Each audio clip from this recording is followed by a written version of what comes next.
It starts off with some good football teams. They're all good in this league, but I mean, guys that have been champions in their division. So you're ready right away. That catches your attention. Hey, everybody, and thanks for joining me for the schedule release edition of The Breakdown. I'm your host, Matt McMullen, and in this episode, we are talking all about the Chiefs' 2020 schedule, which came out on Thursday. Now, if you're listening to this podcast, I'm assuming you've already seen the Chiefs' schedule plastered all over social media and the internet. So I won't run through each game week by week, but we're going to dive into the key matchups and the primetime games. Plus, we'll hear from Coach Reid and Tyrann Mathieu to get their reaction on how the schedule looks for this season. In fact, let's start with Coach Reid right now. Here's how he views the schedule release festivities and what he does when he first gets a look at the new schedule. So I think we all get excited, and it might not be necessarily the way the schedule's set up as much as it is just to find out when you're playing these teams. We kind of know who we're playing, we just don't know when. And you always you go to that prime time. What games do you get there? Your Sunday night, Monday night, Thursday night. When do those happen? And who are you playing in those times, obviously. So, and then you kind of go through and you break it up in quarters. You go, all right, first quarter, who do you have? Second, and so you've got the 4 quarters actually with the 16 games and seeing exactly what you've got. And even the preseason, I mean, you still have to look at that too. All right, let's break this thing down a bit further. You figured the season opener would be a good one, considering it'd likely be the Thursday night kickoff for the NFL, and the Chiefs' first matchup does not disappoint. The Chiefs won D kickoff the 2020 season, and they'll do so on September 10th with a rematch of last year's epic divisional round victory over the Houston Texans, once again pitting Patrick Mahomes against Deshaun Watson.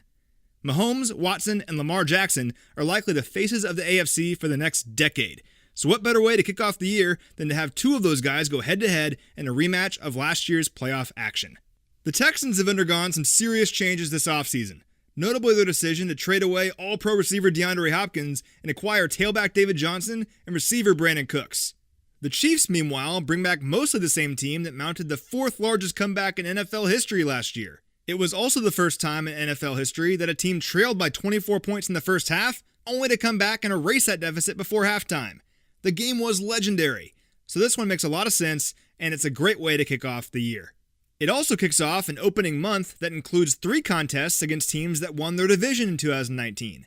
Those being Houston, a road trip to Baltimore on Monday Night Football in Week 3, and a home game against the Patriots in Week 4. That Ravens matchup is circled on calendars throughout the football-watching world, as it means Patrick Mahomes and Lamar Jackson will go head-to-head on the national stage.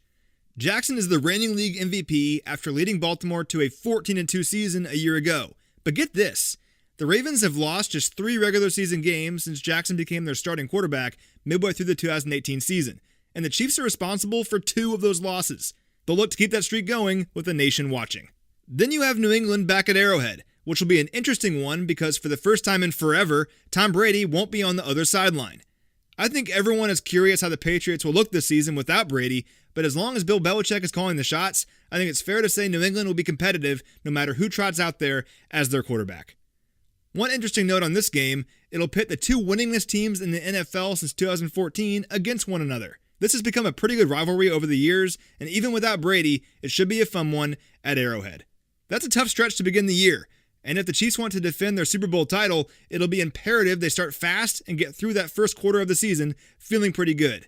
Tyrann Mathieu spoke about that on our YouTube live show following the release of the schedule. People have been asking me a lot lately, how can we get better? I look back at last season, especially defensively, and I probably say we could have got off to a way better start defensively. We could have played, way faster. We could have played more sound in the run game. So I think that's what you look forward to. And I'm sure we'll have, our hands full. We got Baltimore, peeked at the schedule, saw Baltimore in there early on. So I think the Chargers are going to be a great team. And then obviously Houston, anytime, any franchise has a quarterback with Deshaun Watson ability, I think they're always going to be in decent shape. So I think the ability for us to start fast this year, I think it's higher than it's ever been, given, the run we just came off, winning the championship. So I think going forward, it's all about getting my guys ready to play week 1. That mindset is really important as ever as the Chiefs navigate this virtual offseason. And with the tough slate to open the year, their preparation will be tested right out of the gate. Luckily, Coach Reid feels good about the team's virtual preparation thus far in anticipation of Week 1 against Houston. Our guys have attacked this whole deal with the virtual installs, the scheme evals that we did, all the plays from last year that we can learn from for this year. The guys have gone back and it's been 100% attendance, which is ridiculous. I mean, these guys are into it. They want to learn.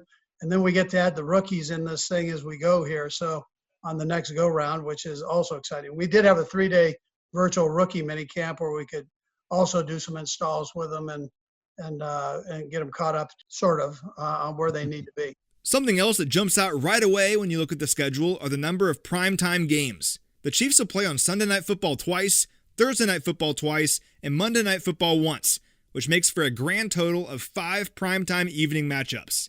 We already talked about Houston and Baltimore, but the primetime slate also includes a Thursday nighter on the road against the Buffalo Bills in Week 6, a young, exciting team that made the playoffs in 2019.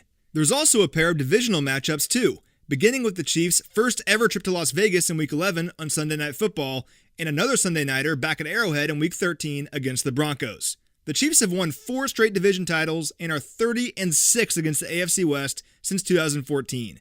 That is absolute dominance. And consider this, the Chiefs haven't lost a Sunday divisional game since late in the 2014 season. That is absolutely crazy.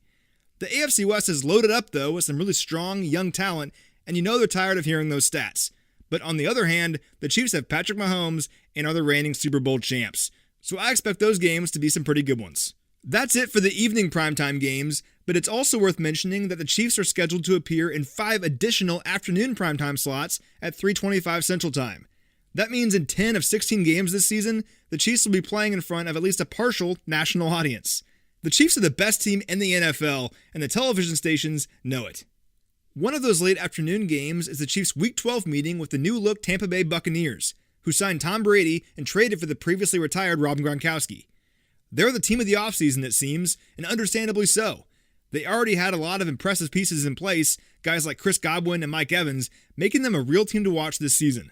And when our guys BJ Kissel and Mitch Holthus asked Tyrann Mathieu who he was most looking forward to playing this season, his answer didn't come as a surprise. I mean, for me, it'll probably be, the Tampa Bay Buccaneers. I think anytime you get a chance to play against some of the greatest players to ever play the game, I always look at that as a great challenge. I think for me, it's a little deeper than that, going against some of my old ball coaches, when I first came into the National Football League, and Todd Bowles, Bruce Arians. So, and even, some of the young pups, that they have on their team that look up to me. So that I'm pretty sure are going to be trying to steal nuggets from me as we go. It seems like just about everybody looks up to Tyrann Mathieu these days, but hopefully he keeps a few of those nuggets to himself until at least after this game's over, which should be another great matchup between the old guard and Tom Brady and the new GOAT in Patrick Mahomes.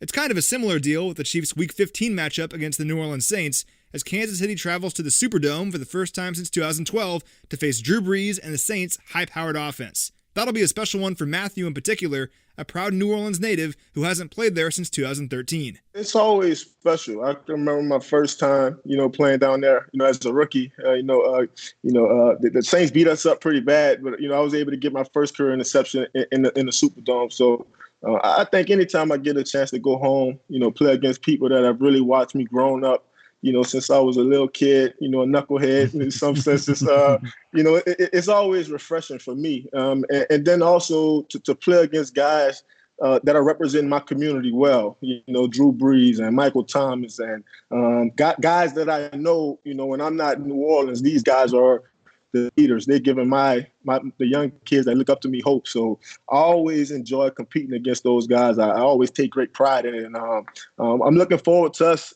being a better team this time around. All right. We'll wrap up with something that may not seem terribly important at first, but I believe is critical when looking at the schedule as a whole. The Chiefs' bye week falls in Week 10, marking the 4th straight season that it's been Week 10 or later. That's huge, because it gives the roster a chance to rest and gear up for the home stretch of the season, or as Mathieu put it on the YouTube show, real football season. The numbers back it up, too. In the last 3 seasons, the Chiefs are 16-7 following that late bye, including an 8-0 stretch in 2019.